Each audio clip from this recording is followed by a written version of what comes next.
പാവിത്രത്തിൻ്റെ അപ്കം എപ്പിസോഡിലേക്ക് എല്ലാവർക്കും സ്വാഗതം. വേദ താൻ പ്രഗ്നൻ്റ് ആണെന്നുള്ള വിവരം വിക്രമിനോട് പറയാനായി ശ്രമിക്കുന്നുണ്ട്. പക്ഷേ വിക്രമിന് അത് മനസ്സിലാവുന്നില്ല. പിറ്റേന്ന് രാവിലെ തന്നെ വേദ ഇക്കാര്യം ശ്രീചേച്ചിയോട് പറയുന്നുണ്ട്. ശ്രീചേച്ചിക്ക് ഒത്തിരി സന്തോഷമാവുന്നു. വേദയെ കെട്ടിപ്പിടിച്ച് ഉമ്മ കൊടുക്കുന്നുണ്ട്. വേദ പറയുന്നുണ്ട്, ഇക്കാര്യം ഞാൻ വിക്രമിനോട് പറയാൻ ശ്രമിച്ചു, വിക്രമിന് മനസ്സിലായി എന്ന് പറയുന്നു. ഉടനെ ശ്രീചേച്ചി പറയുന്നുണ്ട്, ആൺപിള്ളേരൊക്കെ ഇങ്ങനെയാണ്, ചില കാര്യങ്ങൾക്ക് അവർക്ക് മനസ്സിലാവത്തില്ലെന്ന് പറയുന്നുണ്ട്.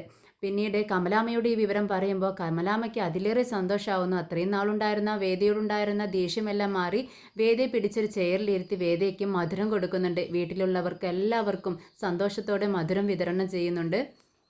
വിക്രം ഒരു ഗവൺമെൻറ് ജോബിന് അപ്ലൈ ചെയ്യുന്നു.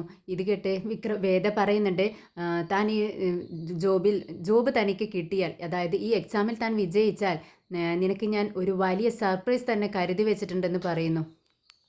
അങ്ങനെ ഇക്കാര്യം വിക്രമിനോട്, താൻ ഗർഭിണിയാണെന്നുള്ള വിവരം വിക്രമിനോട് എല്ലാവരും തന്നെ മറച്ചു വെക്കുകയാണ്. വിക്രമിനൊരു സർപ്രൈസ് കൊടുക്കാൻ വേണ്ടി ഈ വിശേഷത്തെക്കുറിച്ചാണ് ഇന്ന് പറയാൻ പോകുന്നത്.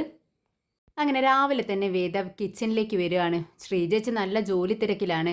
വേദയ്ക്ക് നാണം വരുന്നുണ്ട്. ശ്രീചേച്ചിയോട് പറയുന്നുണ്ട്, ശ്രീചേച്ചി എനിക്കൊരു കാര്യം പറയാനുണ്ട്, ഒരു വിശേഷം പറയാനുണ്ട്. എന്താ വേദേ, നീ പറഞ്ഞോ, ഞാൻ ജോലി തിരക്കില്ലല്ലേ, നീ പറഞ്ഞോ, ഞാൻ കേട്ടോളാം. അതല്ല ചേച്ചി, ഇങ്ങോട്ടേക്ക് വാ, എനിക്ക് പറയാനുണ്ട് ചേച്ചി എന്നിങ്ങനെ പറയാണ്. ഉടനെ ശ്രീചേച്ചി ചോദിക്കുന്നുണ്ട്, എന്താ വേദ നിൻ്റെ മുഖത്ത് ഇത്രയും നാളില്ലാത്തൊരു നാണമൊക്കെ കാണുന്നുണ്ടല്ലോ, എന്താ കാര്യമെന്ന് ചോദിക്കുകയാണ്. എങ്ങനെ നാണത്തോടെ വീണ്ടും വേദങ്ങനെ പറയുന്നുണ്ട്, ചേച്ചി ഒരു വിശേഷമുണ്ട് എന്നങ്ങ് പറഞ്ഞതും നമ്മുടെ ശ്രീചേച്ചിക്ക് കാര്യം മനസ്സിലാവുകയാണ്. വേദേ, നീ കാര്യത്തിലാണോ ഈ പറയുന്നത്, ശരിക്കും എന്ന് ചോദിക്കുമ്പോൾ, അതെ ചേച്ചി, ഞാൻ ഇക്കാര്യത്തിൽ കള്ളം പറയോ, ശരിക്കും വിശേഷമുണ്ട് ചേച്ചി എന്ന് പറയുമ്പോൾ ശ്രീചേച്ചി ഒരുപാട് സന്തോഷത്തോടെ വേദയെ ഓടിച്ചെന്ന് കെട്ടിപ്പിടിച്ച് ഉമ്മ കൊടുക്കുകയാണ്. വേദയ്ക്ക് ഒരുപാട് സന്തോഷമാവുന്നുണ്ട്. വേദ പറയുന്നുണ്ട്, ചേച്ചി എല്ലാവരോടും ഇക്കാര്യം പറയണം, അമ്മയോടും അച്ഛനോടും എല്ലാവരോടും. ഞാൻ അറിയേണ്ട ആളിത് അറിഞ്ഞോ എന്ന് ചോദിക്കുകയാണ് ശ്രീചേച്ചി. ഇല്ല ചേച്ചി, അതല്ലേ വിഷയം, ഞാൻ അവനോട് പറയാൻ വേണ്ടി ഒരുപാട് ശ്രമിച്ചു, പക്ഷേ അവനൊന്നും മനസ്സിലാവുന്നില്ല. ഇത് കേട്ടതും ശ്രീചേച്ചി പറയുന്നുണ്ട്, ഈ ആൺപിള്ളേരുണ്ടല്ലോ, ചില കാര്യങ്ങളൊക്കെ ഇങ്ങനെയാണ്, അവർ വളരെ പുറകോട്ടാ ചില കാര്യത്തിൽ, അതുകൊണ്ട് അവൻ മനസ്സിലായില്ലെങ്കിൽ മനസ്സിലാക്കണ്ട എന്ന് പറയണം. അപ്പോഴേക്കും കമലാമ്മ അങ്ങോട്ടേക്ക് വരുന്നുണ്ട്.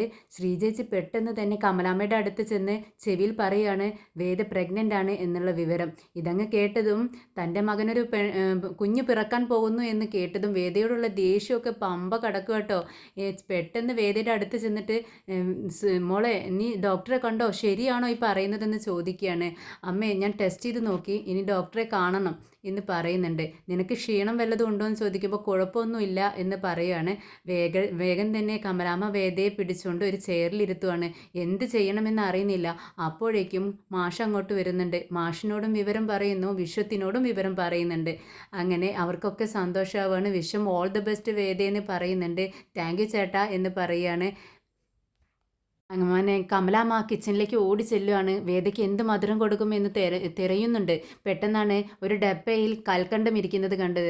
അത് പെട്ടെന്ന് എടുത്ത് വേദയുടെ വായിലിട്ട് കൊടുക്കുകയാണ്. മോളെ, വിശേഷം അറിയുന്ന നിമിഷത്തിലെ മധുരം കഴിക്കണം, അങ്ങനെയാണെന്ന് പറയുന്നു. അങ്ങനെ എല്ലാവരുടെ വായിലും ഇട്ട് കൊടുക്കുന്നുണ്ട് കൽക്കണ്ടം. അപ്പോഴാണ് നമ്മുടെ നന്ദിനിയും വിനയനും അങ്ങോട്ടേക്ക് വരുന്നത്. അവരിതൊന്നും അറിഞ്ഞിട്ടില്ല. അവർ 24 മണിക്കൂറും റൂമിൽ തന്നെയാണല്ലോ. പെട്ടെന്ന് അങ്ങോട്ടേക്ക് വന്ന്, എന്താ ഇവിടെ ഒരു മധുരം വിതരണമൊക്കെ നടക്കുന്നത്, എന്താ കാര്യമെന്ന് ചോദിക്കുന്നുണ്ട്. കാര്യമൊക്കെ ഉണ്ടേടാ, നീ ഇങ്ങോട്ടേക്ക് വാ, ഇത് കഴിക്കെന്ന് പറഞ്ഞ് വിനയനെ പിടിച്ചുകൊണ്ട് വിനയൻ്റെ വായിലും കൽക്കണ്ടം ഇട്ട് കൊടുക്കുകയാണ്. അങ്ങനെ ശ്രീജ നന്ദിനിയുടെ ചെവിയിൽ പറയുന്നുണ്ട്, വേദ പ്രഗ്നൻ്റ് ആണ് നന്ദിനി എന്ന് പറയുമ്പോൾ, അത്രയും കുശുമ്പത്തിയൊക്കെയാണ് നമ്മുടെ നന്ദിനിയെങ്കിലും ഈ വിശേഷം കേൾക്കുമ്പോൾ നന്ദിനിക്കും സന്തോഷമാവുകയാണ്. നന്ദിനി വിനയനോട് പറയുന്നത്, അവനും ഓൾ ദ ബെസ്റ്റ് എന്ന് വേദയോട് പറയുന്നു. പിന്നീട് ശ്രീജ പറയുന്നുണ്ട്, ഇപ്പോൾ നമ്മൾ ഈ വീട്ടിലുള്ള എല്ലാവരും ഈ വിശേഷം അറിഞ്ഞിട്ടുണ്ട്, പക്ഷേ അറിയേണ്ട ആൾ അറിഞ്ഞിട്ടില്ല, നമ്മുടെ വിക്രമിന് ഈ വിഷയം അറിയത്തില്ല എന്ന് പറയുമ്പോൾ കമലാമ്മയ്ക്ക് വിശ്വാസം വരുന്നില്ല. എന്താ ശ്രീജ നീ പറയുന്നത്, അവൻ അറിയത്തില്ലെന്നോ? അതെ അമ്മേ, വേദ പറഞ്ഞിട്ടും അവന് കാര്യം എന്താണെന്ന് പിടുത്തം കിട്ടിയിട്ടില്ല എന്ന് പറയുമ്പോൾ എല്ലാവരും ചിരിക്കുകയാണ്. അങ്ങനെ വേദ തൽക്കാലം ആരോടും ഇത് പറയണ്ട എന്ന് വിക്രമിനോട് ഇത് പറയണ്ട എന്ന് പറയുവാണ്.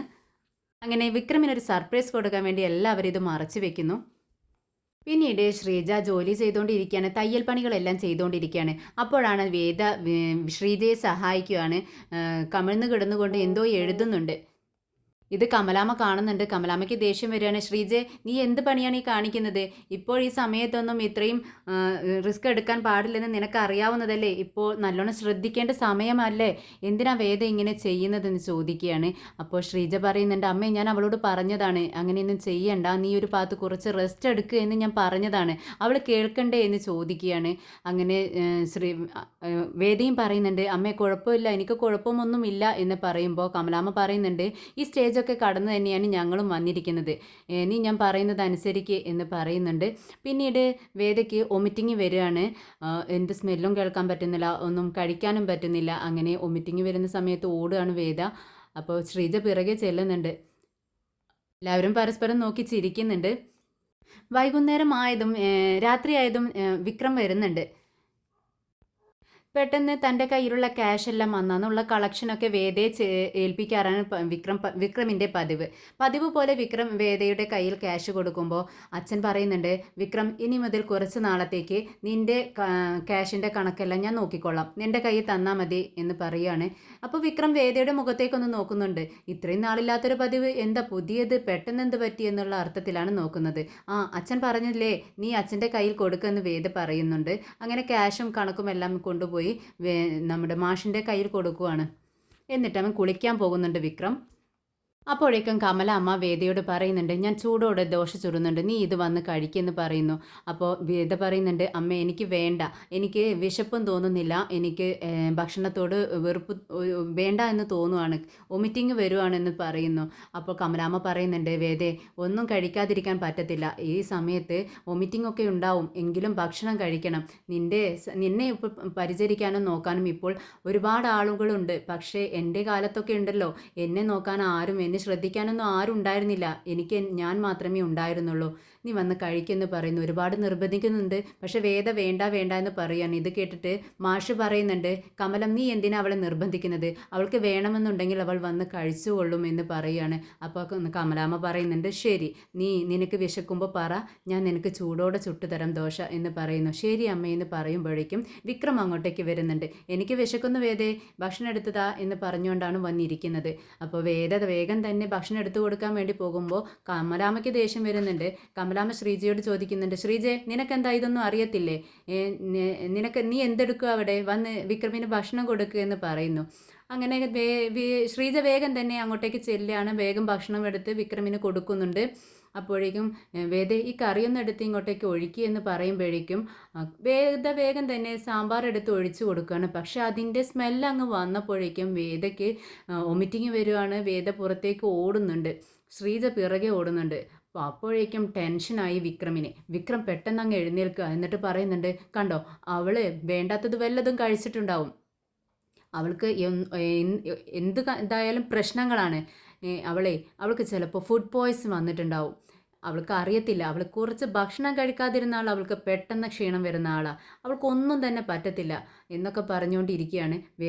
വേദയെ പിടിച്ചുകൊണ്ട് ശ്രീജ വരുന്നുണ്ട്. വേഗം റെഡി ആയിക്കോ, ഞാൻ റെഡി ആയിട്ട് വരാം, നമുക്ക് പെട്ടെന്ന് ഹോസ്പിറ്റലിൽ പോവാം എന്ന് പറയുകയാണ്. അതിന് ഹോസ്പിറ്റലിൽ പോവേണ്ട ആവശ്യമൊന്നുമില്ല എന്ന് കമലാമ്മ പറയുന്നുണ്ട്. എന്താ അമ്മ ഈ പറയുന്നത്, അതേടാ ഞാൻ പറയുന്നത് നീ അങ്ങ് അനുസരിച്ചാൽ മതി എന്ന് പറഞ്ഞുകൊണ്ട് ശ്രീജയോട് പറയുന്നുണ്ട് കമലാമ്മ, നീ ഈ പുളിമിഠായി അവളുടെ വായിലിട്ട് കൊടുക്ക്, അപ്പോൾ വൊമിറ്റിംഗ് ഒക്കെ അങ്ങ് മാറിക്കൊള്ളുമെന്ന് പറയുക. എന്ത് വൊമിറ്റിങ്ങിന് മരുന്നായിട്ട് പുളിമിഠായിയോ, എന്താ അമ്മ ഈ പറയുന്നത്, ഇക്കാലത്തും ഇങ്ങനെയൊക്കെ ഉണ്ടോ, അമ്മയ്ക്ക് ഒന്നും അറിയത്തില്ലേ, ഈ ഫുഡ് പോയ്സണൊക്കെ വന്നാൽ ഇങ്ങനെയാണ് ചെയ്യുന്നത്, പെട്ടെന്ന് ഡോക്ടറെ അടുത്ത് കൊണ്ടുപോകണം എന്ന് പറയുമ്പോൾ ഡോക്ടറെ അടുത്ത് കൊണ്ടുപോകേണ്ട ആവശ്യമൊന്നുമില്ല വിക്രം, അതങ്ങ് മാറിക്കൊള്ളും, നീ അങ്ങ് നീ ചെന്നിരുന്ന് ഭക്ഷണം കഴിക്കുമെന്ന് പറയുന്നു.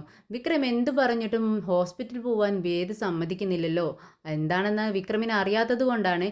അങ്ങനെ വിക്രമിന് ദേഷ്യം വരികയാണ്. ഭക്ഷണം കഴിക്കാണ്ടേ നീ അങ്ങ് റൂമിലേക്ക് വാ എന്നും പറഞ്ഞുകൊണ്ട് റൂമിലേക്ക് കയറി പോകുന്നുണ്ട് വിക്രം. അങ്ങനെ ഉറങ്ങാൻ നേരം നമ്മുടെ വിശ്വം ഹാളിൽ ഇങ്ങനെ പായി വിരിക്കുകയാണ്. അപ്പോഴാണ് വിക്രം അതിലേ വരുന്നത്. വിക്രം ചോദിക്കുന്നുണ്ട്, അല്ല വിശ്വേട്ടാ, എന്നും റൂമിലല്ലേ കിടക്കാറ്, ഇന്നെന്താ ഹാളിൽ കിടക്കുന്നത്? ഞാൻ തനിയല്ലടാ, നീയും കൂടെയുണ്ട്, നമുക്ക് രണ്ടുപേർക്കും ഇവിടെ കിടക്കാം എന്ന് പറയാണ്. എന്ത്, ഞാനോ? എന്നെയൊന്നും കിടത്തില്ല, വിശ്വേട്ടൻ തന്നെ കിടന്നാൽ മതി, ഞാൻ റൂമിൽ പോയി കിടക്കുക എന്നിങ്ങനെ പറഞ്ഞുകൊണ്ട് വിക്രം റൂമിലേക്ക് പോവുകയാണ്. അപ്പോൾ വിശ്വേട്ടൻ വിളിച്ച് പറയുന്നുണ്ട്, നീ അങ്ങോട്ടേക്ക് പോയിട്ട് കാര്യമില്ലടാ, പോയ പോലെ തന്നെ നീ തിരിച്ചു വരേണ്ടി വരും, നാണം കെടാതെ കിടക്കുകയാണെങ്കിൽ ഇവിടെ വന്ന് കിടക്കുക എന്ന് പറയുന്നുണ്ട്. ഒന്ന് പോ വിശ്വേട്ടാ എന്നും പറഞ്ഞുകൊണ്ട് വിക്രം റൂമിലേക്ക് കയറി ചെല്ലുകയാണ്. അപ്പോഴാണ് അവിടെ വേദയുടെ അടുത്ത് തന്നെ ശ്രീജേച്ചി കിടക്കാനായി ഒരുങ്ങിയിരിക്കുകയാണ്. ഇത് കണ്ടതും ഞെട്ടുന്നുണ്ട് വിക്രം.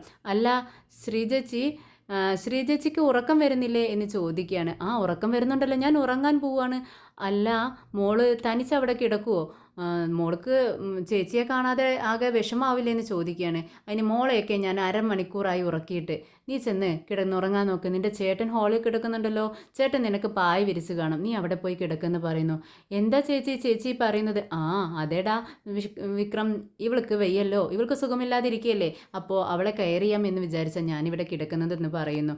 ഇത് കേട്ടിട്ട് വിക്രമും പറയുന്നുണ്ട്, അത് തന്നെയാണ് ചേച്ചി ഞാനും ഇങ്ങോട്ടേക്ക് വന്നത്, അവൾക്ക് വയ്യാണ്ടിരിക്കുകയല്ലേ, അപ്പം ഞാൻ അടുത്ത് വേണ്ടേന്ന് ചോദിക്കുകയാണ്. അതെന്താ, ഞാൻ അവളെ നോക്കില്ലെന്നാണോ നീ പറയുന്നത്? അങ്ങനെയൊന്നുമില്ല ചേച്ചി.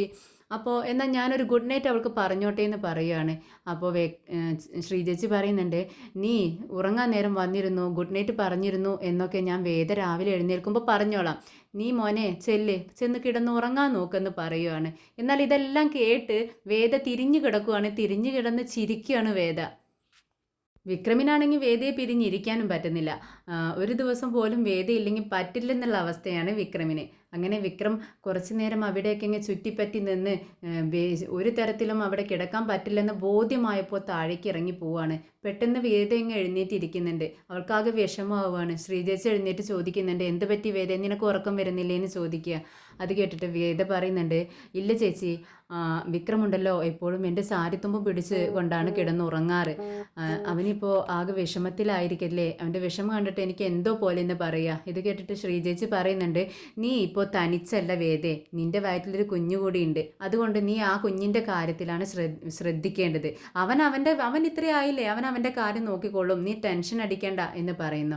അങ്ങനെ അവരവിടെ കിടന്നുറങ്ങുവാണ്. വിക്രം താഴേക്ക് ഹാളിലേക്ക് ചെല്ലുന്നുണ്ട്.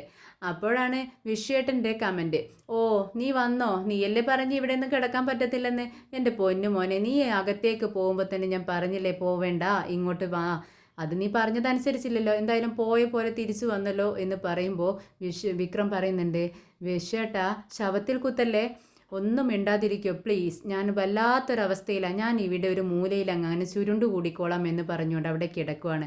അപ്പോഴേക്കും വിനയനും അങ്ങോട്ടേക്ക് വരുന്നുണ്ട്. അല്ല വിനയേട്ടൻ എന്താ ഇവിടെ എന്ന് വിക്രം ചോദിക്കുന്നുണ്ട്. ഇതിനെല്ലാം കാരണക്കാരൻ നീയാ, നീ ഒറ്റ ഒരുത്തനാ. ഞാനോ, ഞാൻ എന്ത് ചെയ്തിട്ടാ, ഞാൻ എന്തെങ്കിലും തെറ്റ് ചെയ്തോ വിശ്വേട്ടാ എന്ന് ചോദിക്കുന്നുണ്ട് വിക്രം. ആ, നീ തെറ്റ് ചെയ്തു, പക്ഷെ ആ തെറ്റെന്താണെന്ന് നിനക്ക് പോലും മനസ്സിലാവുന്നില്ലല്ലോ വിക്രം.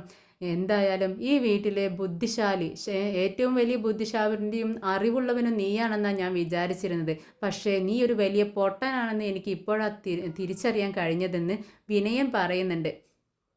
അങ്ങനെ അവർ 3 പേരും കൂടെ ഹാളിൽ കിടക്കുവാണ്. പക്ഷെ നന്ദിനിക്ക് ഇതൊട്ടും ഇഷ്ടപ്പെടുന്നില്ല കേട്ടോ. നന്ദിനി വിനയനോട് പറയുന്നുണ്ട്, എന്തിനാ നിങ്ങൾ കൂടെ ഇവിടെ കിടക്കുന്നത്, വിക്രം കിടക്കുന്നതിന് കാര്യമുണ്ടെന്ന് വിചാരിക്കാം, പക്ഷേ അമ്മ എന്തിനാ നിങ്ങളോട് ഇവിടെ കിടക്കാൻ പറഞ്ഞതെന്ന് ചോദിക്കുന്നുണ്ട്. അത് അവനൊരു സംശയം തോന്നണ്ടല്ലോ എന്ന് വിചാരിച്ചുകൊണ്ടായിരിക്കും അമ്മ എന്നോട് ഇവിടെ കിടക്കാൻ പറഞ്ഞത്. കുറച്ച് ദിവസത്തേക്കല്ലേ, നമുക്ക് അഡ്ജസ്റ്റ് ചെയ്യാം, നീ പോയി റൂമിൽ കിടന്ന് ഉറങ്ങിക്കോ എന്ന് പറയുകയാണ് വിനയൻ. പിറ്റേന്ന് രാവിലെ തന്നെ വേദ എഴുന്നേറ്റ് വന്ന് കാപ്പി കുടിക്കുകയാണ്. അപ്പോഴേക്കും അവൾക്ക് വീണ്ടും വൊമിറ്റിങ് വരികയാണ്, പോയി ഛർദ്ദിക്കുന്നുണ്ട് കേട്ടോ. എന്നിട്ട് അവിടെ വന്നിരിക്കുകയാണ്. എല്ലാവർക്കും നല്ലൊരു വിഷമം തോന്നുന്നുണ്ട്, സന്തോഷവുമുണ്ട്. അങ്ങനെ ശ്രീജയോട് കമലാമ്മ പറയുന്നുണ്ട്, ശ്രീജയ് അച്ഛൻ ഇന്നലെ പോയി നല്ല മാങ്ങ കൊണ്ടുവന്ന് വെച്ചിട്ടുണ്ട്, നീ അത് അവൾക്ക് കൊടുക്ക്, പുളി കഴിക്കുമ്പോൾ വൊമിറ്റിംഗ് ഉണ്ടാവില്ല എന്ന് പറയാണ്. അങ്ങനെ രാവിലെ തന്നെ മാങ്ങയെല്ലാം പച്ച മാങ്ങ മുറിച്ച് കൊടുക്കുകയാണ് വേദയ്ക്ക്. വേദ അത് നല്ല ആസ്വദിച്ചിരുന്ന് കഴിക്കുകയാണ്. എന്നാൽ വിക്രം ഇത്ര നേരമായിട്ടും ഉറക്കം എണീറ്റിട്ടില്ല. അങ്ങനെ വിക്രം കണ്ണ് തുറന്ന് നോക്കുവാണ്. അപ്പോഴാണ് നമ്മുടെ വേദ പച്ചമാങ്ങ തിന്നുന്നത് കാണുന്നത്. ദേഷ്യം വരികയാണ് വിക്രമിന്. വിക്രം പെട്ടെന്ന് അവളുടെ അടുത്തേക്ക് ചെന്നിട്ട് പറയുന്നുണ്ട്, അതെ നീ എന്ത് വിചാരിച്ചാ, ഇന്നലെ നീ ഫുഡ് പോയ്സൺ കാരണം ഛർദ്ദിച്ചു, അങ്ങനെയുള്ള നീയാണോ രാവിലെ എഴുന്നേറ്റതും ഇരുന്ന് ഈ പച്ചമാങ്ങ കഴിക്കുന്നത്? അല്ല നീ എന്തറിഞ്ഞിട്ടാ ഈ കഴിക്കുന്നത് എന്ന് പറഞ്ഞുകൊണ്ട് ആ പാത്രം എടുത്ത് മാറ്റി വെക്കുകയാണ്. അപ്പോഴേക്കും വേദ പറയുന്നുണ്ട്, ദേ വിക്രം വേണ്ട, എനിക്ക് വേണം, എനിക്ക് കഴിക്കണം എന്ന് പറഞ്ഞുകൊണ്ട് പിടിയും വലിയും കൂടുകയാണ്. അപ്പോഴേക്കും മാഷ് പറയുന്നുണ്ട്, എടാ വിക്രം നീ എന്താ ഈ ചെയ്യുന്നത്? അവൾക്ക് ഇഷ്ടമുള്ളത് കഴിക്കട്ടടാ, നീ എന്തിനാ അത് തടയാൻ പോകുന്നതെന്ന് ചോദിക്കുകയാണ്. അച്ഛനക്ക് അറിയാഞ്ഞിട്ടാ, ഈ ഫുഡ് പോയ്സൺ ഉള്ള സമയത്തൊന്നും ഇത് കഴിക്കാൻ പറ്റത്തില്ല, നീ ഒന്ന് പോടാ എന്ന് പറയുന്നുണ്ട് മാഷ്. അങ്ങനെ വിക്രം ദേഷ്യം വന്ന് അവിടെ നിന്ന് ഇറങ്ങി പോകുന്നുണ്ട്. ഇത് കണ്ടിട്ട് നന്ദിനി ചിരിക്കുകയാണ്. നന്ദിനി നല്ല ചിരിയാണ് ചിരിക്കുന്നത്. അപ്പോൾ നന്ദിനി എന്നിട്ട് പറയുന്നുണ്ട്, അതെ എൻ്റെ പൊന്നു വിക്രമേ, നീ എത്ര വലിയ ബുദ്ധിശാലിയായിരുന്നു, പക്ഷേ ഇത്രയും വലിയ പൊട്ടനും ആയി പോയല്ലോ നീ എന്ന് പറഞ്ഞുകൊണ്ട് ചിരിക്കുന്നുണ്ട്. കുറച്ച് സമയം കഴിഞ്ഞതും വിക്രം വേദയുടെ അടുത്തേക്ക് വരുന്നുണ്ട്. എന്നിട്ട് വേദയോട് പറയുന്നുണ്ട്, വേദേ ഞാൻ നിൻ്റെ അച്ഛൻ പറഞ്ഞതുപോലെ ഗവൺമെൻറ് ജോലിക്ക് അപ്ലൈ ചെയ്തു കേട്ടോ. ആണോ? നീ എന്നോട് പറഞ്ഞില്ലല്ലോ. എന്നോട് പറയാനായിട്ട് ഞാൻ വരുന്ന സമയത്ത് എല്ലാവരും കൂടെ എന്നെ ആട്ടി പായിക്കല്ലേ, പിന്നെ എങ്ങനെ പറയാനാ എന്ന് ചോദിക്കുന്നുണ്ട്. എന്നിട്ട് എന്തായി എന്ന് ചോദിക്കുകയാണ് വേദ. ഞാൻ അപ്ലൈ ചെയ്തിട്ടുണ്ട്. ശരി, നീ നന്നായി പഠിക്കണം കേട്ടോ. അത് നീ പറയേണ്ട ആവശ്യമുണ്ടോ? ഞാൻ നന്നായി പഠിക്കും. ശരി എങ്കിലേ അച്ഛനും നീ ഈ ഒരു ഗവൺമെൻറ് ജോലിക്കാരനായാലുണ്ടല്ലോ, എൻ്റെ അച്ഛനും ഇവിടുത്തെ അച്ഛനും അമ്മയും എല്ലാവരും ഒരുപാട് സന്തോഷിക്കും വിക്രം. അവർക്ക് അങ്ങനൊരു സന്തോഷം നീ കൊടുക്കണം. പിന്നെ വേറൊരു കാര്യം കൂടി നീ ശ്രദ്ധിക്കണം കേട്ടോ. അതെന്താ വേദയെന്ന് ചോദിക്കുമ്പോൾ, പിന്നെ അടിപിടി കേസിനൊന്നും പോവരുത്, പോലീസ് കേസൊന്നും ഉണ്ടാവരുത്, നീ അത് നന്നായി ശ്രദ്ധിക്കണമെന്ന് പറയുകയാണ്. ഇത് കേട്ടിട്ട് വിക്രം പറയുന്നുണ്ട്, അതെനിക്കറിയാലോ വേദേ, നീ പ്രത്യേകിച്ച് പറയേണ്ട കാര്യമൊന്നുമില്ല, ഞാൻ അതെല്ലാം എന്നേ ഒഴിവാക്കി, ഞാൻ ഇനി അതിനൊന്നും പോവത്തില്ലെന്ന് വേദയോട് പറയുന്നുണ്ട്. ശരി വിക്രം, നീ ഈ എക്സാമിൽ ജയിച്ച് നിനക്കൊരു ഗവൺമെൻറ് ജോലി കിട്ടുന്ന സമയത്ത് ഞാൻ നിനക്ക് വലിയൊരു സർപ്രൈസ് കരുതി വെച്ചിട്ടുണ്ട് വിക്രം. അന്ന് ഞാൻ ആ സർപ്രൈസ് പൊട്ടിക്കുമെന്ന് പറയുന്നുണ്ട് വേദ താൻ ഗർഭിണിയാണെന്നുള്ള വിവരം വിക്രമിനോട് അന്നേ നേരം പറയാമെന്നാണ് വേദ മനസ്സിൽ വിചാരിക്കുന്നത്. അത് കേൾക്കുമ്പോൾ വിക്രമിന് ആകാംക്ഷയേറുകയാണ്. ആകാംക്ഷയോട് ചോദിക്കുന്നുണ്ട്. വേദയുടെ അടുത്തേക്ക് നീങ്ങിയിരുന്ന് വേദയെ കഴുത്തിലൂടെ ചുറ്റിപ്പിടിച്ചുകൊണ്ട് ചോദിക്കുകയാണ്, എന്താ വേദേ അത്രയും വലിയൊരു സർപ്രൈസ്, അതിപ്പോൾ തന്നെ പറയാവോ എന്ന് ചോദിക്കുമ്പോൾ വേദ പറയുന്നുണ്ട്, വേണ്ട മോനെ വേണ്ട, ഇല്ല ഇപ്പോൾ പറയാൻ പോകുന്നില്ല, നീ പഠിച്ച് ആ ജോലി നേടിയെടുക്ക്, അപ്പോൾ ഞാൻ ആ സർപ്രൈസ് നിനക്ക് തരാമെന്ന് പറയുന്നുണ്ട്.